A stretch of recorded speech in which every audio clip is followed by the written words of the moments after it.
Baru berselang beberapa hari, PPN 12% jadi sorotan publik. Bahkan hari ini muncul petisi warga yang menolak kenaikan PPN 12% yang ditujukan kepada Presiden Prabowo Subianto agar pemerintah membatalkan kebijakan itu. Kami akan bahas ini bersama Richard Asyari, inisiator bareng warga petisi tolak PPN 12%, dan Wihadi Wianto, anggota Komisi 11 DPR RI dari fraksi Partai Gerindra. Selamat sore semuanya, apa kabar? Sore. Ya, terima kasih Mas Richard dan Mas Wihadi sudah mau bergabung bersama kami. Mas Richard, begini, sampai dibuat petisi, sebelumnya sempat ada juga petisi yang sama tolak PPN 12% dan sekarang berlanjut lagi. Dorongannya karena apa?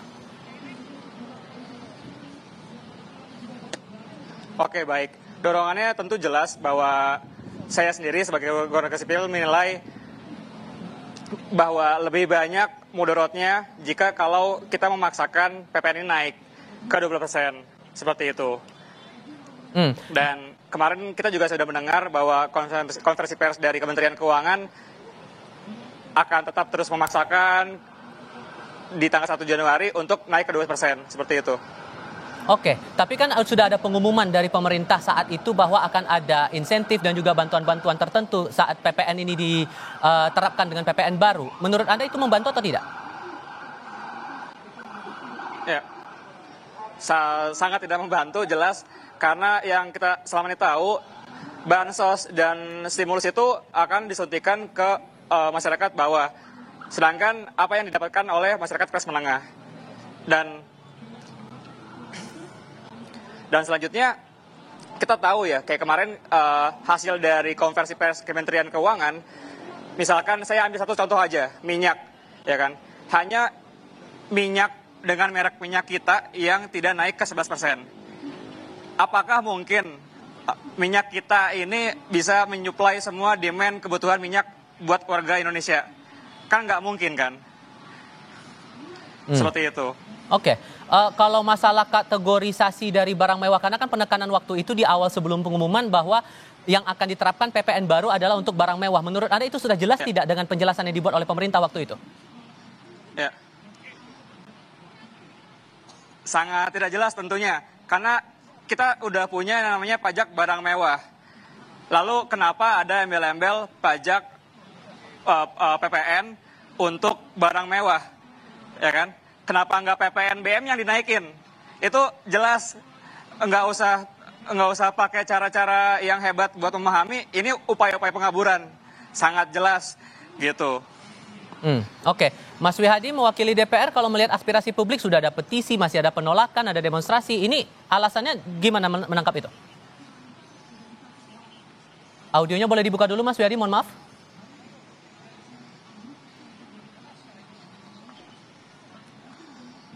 Mas Wihadi?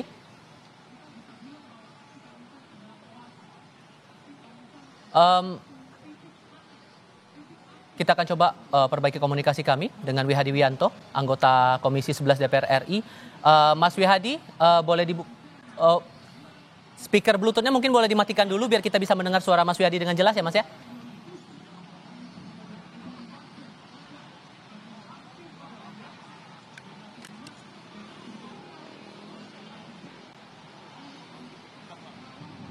Mas Wihadi?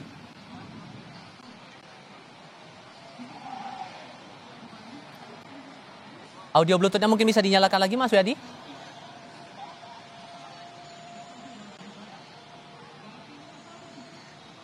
Oke.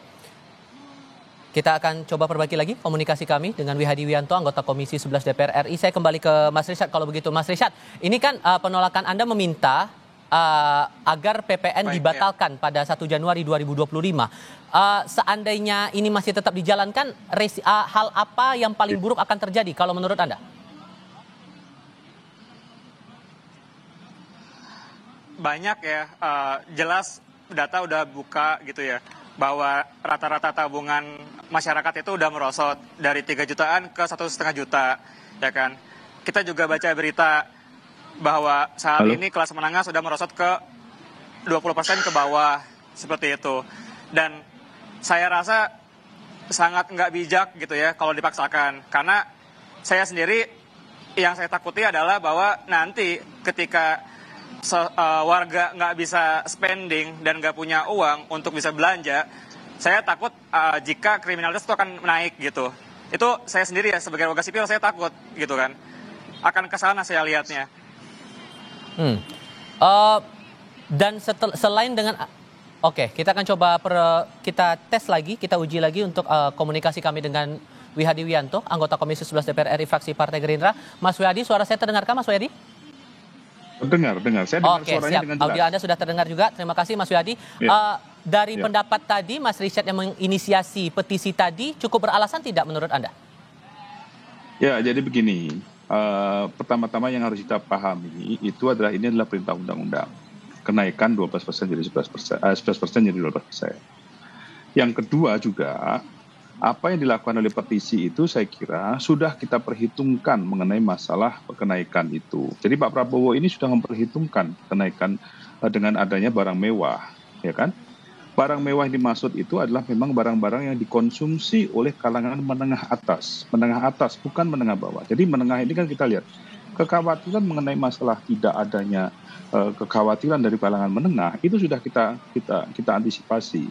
Makanya kita lihat dengan barang PPNBM. PPNBM ini kalau tadi dikatakan oleh Mas siapa tadi mengenai masalah kenapa mesti Mas Izzat kenapa mengenai masalah PPNBM sudah ada PPNBM dan PPN-nya.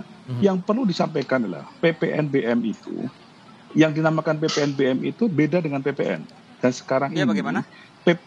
PPNBM dengan PPN itu memang adalah dua hal yang berbeda. Jadi pengenaan PPNBM dan PPN itu penambahannya cuma 1%, ya kan? Nah ini PPN barang-barang mewah. Jadi saya kira dengan adanya petisi yang dilakukan, saya kira petisi itu adalah petisi untuk yang suara Pak Wihadi, barang mana? Emang gitu? Oke, boleh dilanjutkan Mas Wihadi, silakan. Ya. Jadi barang-barang yang memang diperuntukkan untuk kalangan menengah atas. Oke. Jadi ini tidak akan mengganggu kalangan menengah bawah.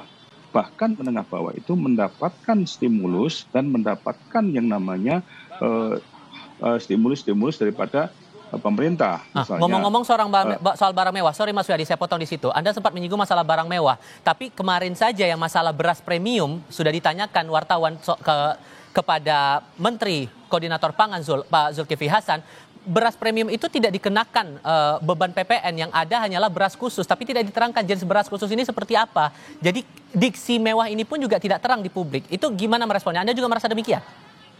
Jadi gini, ada beras khusus dan beras merah.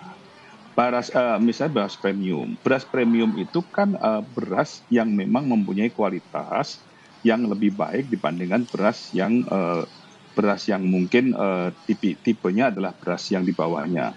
Tetapi beras import itu ada. Ini adalah beras yang dikatakan adalah beras khusus. Artinya beras import. Ini beras-beras yang memang diimport dan ini adalah untuk kepentingan misalnya ini adalah yang dikatakan beras dari diimpor dari Jepang, dari India. Yang khusus memang peruntukannya adalah khusus dan ini yang mengkonsumsi adalah orang-orang kalangan menengah atas. Jadi ini kan kalau bicara premium mungkin kan beras misalnya beras rocolele misalnya itu kan beras premium dibandingkan dengan beras yang di bawahnya, beras yang mungkin adalah beras istilahnya kalau di masyarakat beras yang dari Bulog gitu. Nah ini kan perbedaan. Nah ini tidak kena gitu kan. Yang kena adalah premium yang khusus artinya ini yang diimport. Nah inilah mungkin perbedaan ini yang mesti harus diperjelas. Tetapi begini, PP mengenai masalah barang-barang yang dikenakan kenaikan pajak 12% itu memang sedang disusun dan semuanya bahwa di sini adalah untuk kepentingan masyarakat menengah atas, bukan daripada menengah dan menengah bawah. Kalau masih ada perbedaan pendapat seperti ini, Mas Wihadi, Anda menangkapnya komunikasi publik yang dilakukan pemerintah untuk program baru yang berlaku tahun depan sudah baik atau belum? Saya kira begini, ini komunikasinya sebenarnya sudah diperjelas, ya kan? Ini kan baru berapa hari dan kita perjelas. Dan ini kan sedang dalam proses bagaimana memperkuat daripada sosialisasi ini. Kalau kita katakan menengah atas, artinya menengah atas ini kan orang sudah harus tahu bahwa ini adalah PPNBM. Tetapi kan di sini, kalau saya melihat, ini ada hal-hal yang memang masyarakat ini khawatir terhadap permasalahan perekonomian. Kita tahu, kita tetap menjaga daya beli masyarakat ini tetap baik. Makanya Pak Prabowo dalam hal ini sudah menaikkan gaji guru, sudah menaikkan UMP. Nah ini kan semuanya ada dalam rangka bagaimana tetap menjaga konsistensi daripada daya beli masyarakat. Nah saya kira permasalahannya ada di sini. Kekhawatiran ini kan sebenarnya dulu masalah yang kenaikan 12%, jadi dari 11 jadi 12. Tapi kalau kita lihat, kenapa dulu yang 10% naik menjadi 11%, itu bahkan itu sebenarnya juga pada saat pasca COVID. Kok kenapa diem-diem saja gitu kan? Kok sekarang dengan kondisi yang sekarang menjadi 11 dan 12 bahkan barang mewah masih saja masyarakat masih seakan-akan tahu. Nggak diem sih Pak, gitu maaf. Kan? Ada penolakan dari masyarakat. Gimana Mas Risat? Sorry. UMP juga, iya. Kalau dibilang kemarin naik 11% ada penolakan, nggak ada penolakan, ada. Jelas ada. Tapi memang hari-hari itu masyarakat itu lagi berduka gitu. Lalu dibikin naik ya, siapa yang bisa fokus ke sana gitu kan. Terus tadi ada statement bahwa Pak Prabowo menaikkan UMP agar daya beli juga naik. Itu menurut saya bohong, karena tahun lalu juga naik 6,5% sama gitu. Udah tiga tahun kita berturut-turut selalu 6,5%. Jadi apa yang beda? Apa yang beda? Nggak ada. Kenaikan UMP itu kan dari awal yang sekarang ini, dari basic yang sekarang sudah ada kenaikan 6,5%. Coba dilihat saja lah perda-perda tiap kabupaten itu. Iya, ya kan? Tahun lalu juga 6,5% Pak. Udah naik belum sekarang? Kan sudah naik kan harganya. Jadi cobalah jangan melihat sesuatu hal yang sebenarnya mengatakan bohong. Kan udah naik. Sekarang kan sudah jadi berapa kenaikan DKI kan juga sudah naik. Bekasi juga sudah naik. Kalau dari saya sendiri kan kita tahu bahwa kenaikan PPN 12% ini diatur peraturan dari 2021 gitu kan. Ya harusnya kita cek juga relevansinya dengan kondisi hari ini gitu. Ya kan? Betul. Kita udah tahu sekarang kelas menengah lagi merosot ke bawah 20%, bahkan lebih.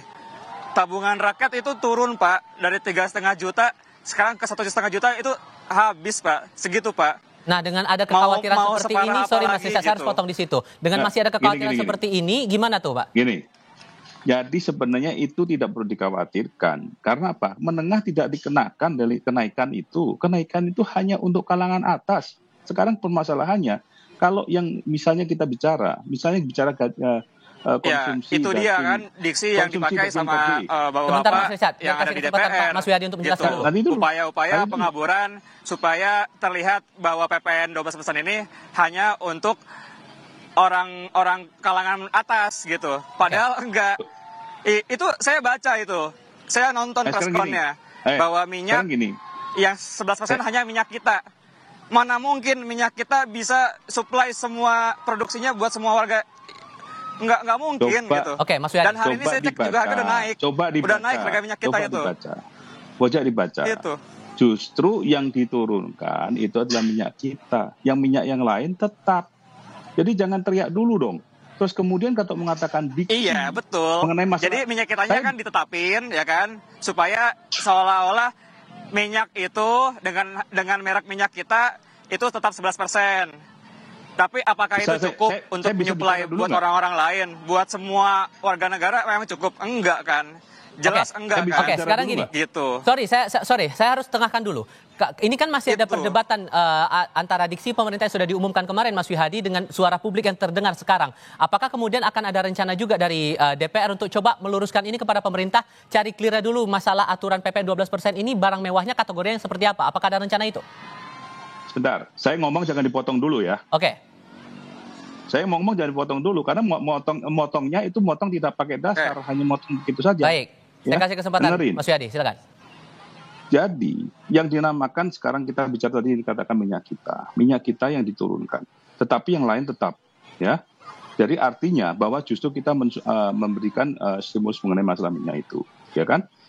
Terus kemudian kalau kita bicara seakan-akan kita ada diksi bahwa itu barang mewah. Pertanyaannya, kalau kalangan menengah yang dikatakan tadi dengan tabungan saat, misalnya sudah turun, apakah akan makan daging wagyu dan daging kopi? Ya kan? Kan itu kan memang kan yang dikenakan kan daging wagyu dan daging Kobe, bukan daging-daging untuk konsumsi masyarakat biasa, masyarakat bawah, masyarakat yang misalnya masyarakat yang menengah bawah. Itu kan tidak. Daging yang memang daging diimpor adalah untuk kepentingan peningkatan gizi, bukan daging Kobe, bukan daging wagyu. Jadi jangan melihat seakan-akan diksi ini seakan-akan kita menutup-nutupi. Tidak, kita benar-benar melihat bahwa ini adalah untuk barang-barang yang diimpor memakai barang mewah.